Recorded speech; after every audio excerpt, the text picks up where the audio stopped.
Jésus-Christ revient bientôt et Jésus-Christ est à la porte. Sorcier, repens-toi.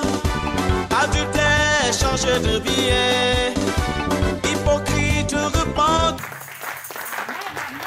La Bible nous dit dans le livre de Actes, le chapitre 3, qu'il y avait un paralytique qui était à l'entrée de la synagogue. Donc chaque matin, on le prenait de sa maison et on venait l'installer à l'entrée du temple. Pourquoi? Parce qu'il était infirme, il était paralytique. Ainsi, il ne pouvait pas travailler, il ne pouvait faire aucune activité. Il n'avait donc pas de revenus. Donc on l'envoyait chaque jour à l'entrée du temple afin qu'il puisse mendier. Mais la Bible nous dit que cet homme avait 40 ans. Et quand je calcule, pendant 40 ans, il a rencontré plein de personnes. Il a rencontré plein de points. Il y a les sacrificateurs qui sont passés. Il y a Jean-Baptiste même qui est venu. La Bible nous dit que Jean-Baptiste a reçu l'esprit et la puissance de lui. Jean-Baptiste a exercé le ministère. Il est mort. Et cet homme, sa vie n'a pas changé.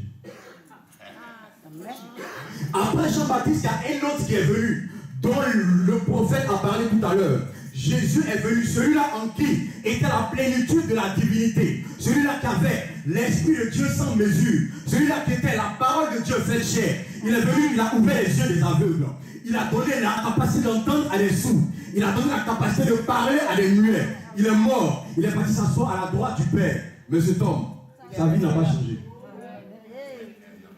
Alléluia. J'ai donc compris que le changement de la vie de quelqu'un, ton miracle n'est pas lié forcément à l'onction qui est sur la vie de quelqu'un.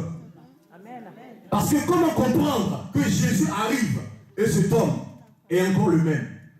On le prenait de la maison, on l'envoyait captif et on le renvoyait captif. On l'envoyait captif et on le renvoyait captif. Mais ce soir, le thème est renvoyer libre les opprimés. Je sais que ce soir, quelqu'un va retourner, mais pas comme il est venu. Quelqu'un sera retourné, quelqu'un sera libre, quelqu'un sera libéré, quelqu'un va recevoir une touche parfaite de l'éternel Dieu. Il dit renvoyer libre les opprimés. Lui, on l'envoyait opprimé et on le renvoyait opprimé. Alléluia. On l'envoyait chaque matin opprimé, avec le même problème. Je peux poser la question, mais quel programme tu n'as jamais vu? Quelle onction tu n'as pas encore rencontrée? Quelle veillée de prière tu n'as pas vue? Mais pourquoi est-ce que ta vie ne change pas? Non, dis à ton voisin, ce soir, ma vie va changer. Pendant 40 ans, on installait cet homme à l'entrée du tabernacle, à l'entrée du temple, et sa vie ne changeait pas. Mais il y a eu un jour, je vais dire à quelqu'un ce soir, je ne sais pas le temps depuis lequel tu as des problèmes dans ta vie. Je ne sais pas quel qui t'imprime.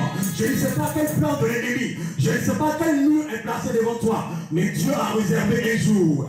Dieu a réservé un temps. Dieu a réservé un instant. Dieu a réservé un moment marqué afin que tu sois ramené libre. Alléluia. Donc dans le programme de l'éternel Dieu, il y a un jour qui était marqué pour la délivrance de cet homme. La Bible nous dit qu'il rencontre deux personnes. Il rencontre Jean et il rencontre Pierre. Et lorsqu'il les rencontre, il s'attend à recevoir le monde.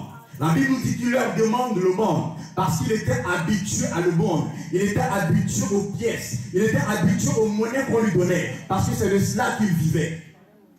Alors que Dieu avait réservé quelque chose de plus glorieux. Alléluia. Mais quand il rencontre ces hommes, la Bible nous dit qu'il les regarde de façon attentive. Il les regarde attentivement, s'attendant à recevoir quelque chose. Nous sommes nombreux qui venons à l'église. Nous venons, peut-être que nous regardons, mais nous ne nous attendons pas à recevoir quelque chose. On entre souvent dans les attitudes. On entre souvent dans les choses habituelles. On se dit non, c'est de la monotonie. Ce homme de Dieu, je l'ai déjà écouté. Non, papa, non, je l'ai déjà entendu. Le groupe musical, je connais tout leur cantique. Je sais que ça commencera à telle heure et ça va finir à telle heure. Je vais reculer comme je suis parti. Mais ce jour-là, cet homme leur demande le monde. Et Pierre lui dit, regarde-nous. La Bible dit qu'il regarde Pierre. Mais en même temps que ses yeux sont fixés sur Pierre, il se rend compte que Pierre n'est pas un homme comme les autres qui amenaient les pièces. Il se rend compte que Pierre n'est pas un homme que les autres qui amenaient juste les piécettes. Il a compris que en ce Pierre-là habitait quelqu'un qui est le Saint-Esprit.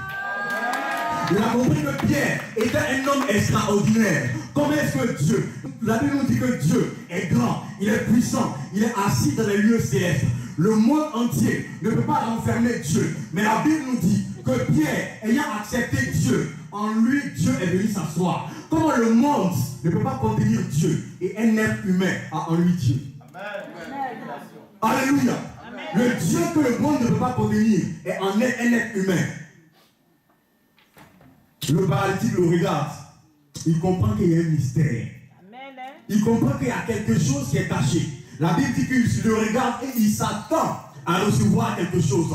Je ne sais pas à quoi tu t'attends ce soir. Je ne sais pas ce que tu recherches véritablement.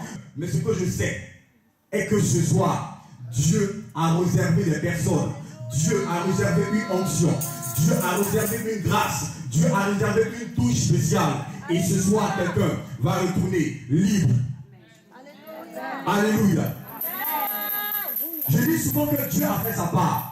Lorsqu'on lit Éphésiens le chapitre 1, le verset 3, la Bible nous dit que Dieu nous a bénis de toutes sortes de bénédictions spirituelles dans les lieux célestes. Dieu a fait toute sa part. Il a béni ses enfants de toutes sortes de bénédictions. Si tu as besoin de mariage, Dieu a pourvu. Si tu as besoin de santé, Dieu a pourvu. Si tu as besoin de délivrance, Dieu a pourvu. Si tu as besoin de la prospérité, Dieu a déjà pourvu. Dieu a fait sa part. La responsabilité maintenant relève de l'homme.